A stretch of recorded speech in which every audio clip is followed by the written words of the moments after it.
Gurmagad, and congratulations, Minister, on your new role. When we talk about rescue services, I want to remember Dara Fitzpatrick, Mark Duffy, Paul Ormsby and Kieran Smith from Rescue 116, who lost their lives on duty in 2017.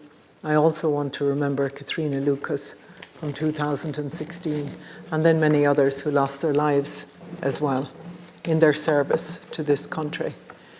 And I think us even having to put forward this motion, and I want to thank my colleagues, Deputies Cullinan and McGuinness, for putting it forward.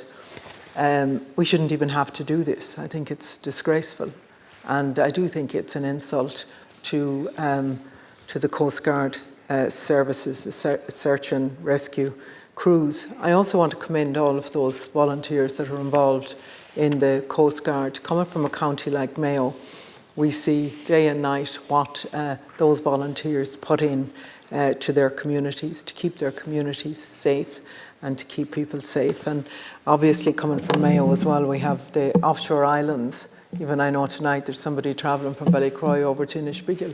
Who knows what's going to happen and who do you call in that instance? So the intended purpose of the Sinn Féin motion was simple. It was to defend the safety and working conditions of our Coast Guard search and rescue teams, crews.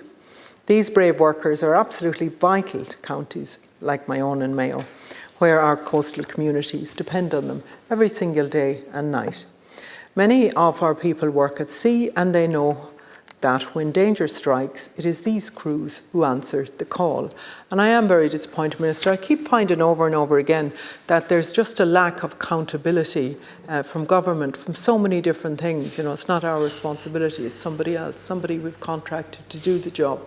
This outsourcing of everything and outsourcing of accountability and outsourcing of responsibility isn't acceptable. Our motion is clear.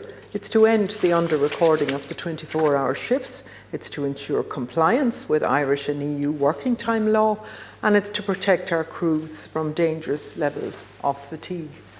The recording of a full 24-hour shift as only 16.5 hours through a factoring scheme is inappropriate, unsafe and inconsistent with law.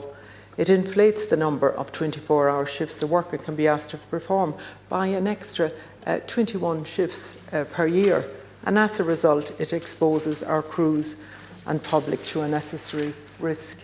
Have we learned anything at all? Can you stop me when my time is up, Lasky? But instead of engaging with these real concerns, the government's amendment tonight deletes every substantive part of our motion, and that is not acceptable.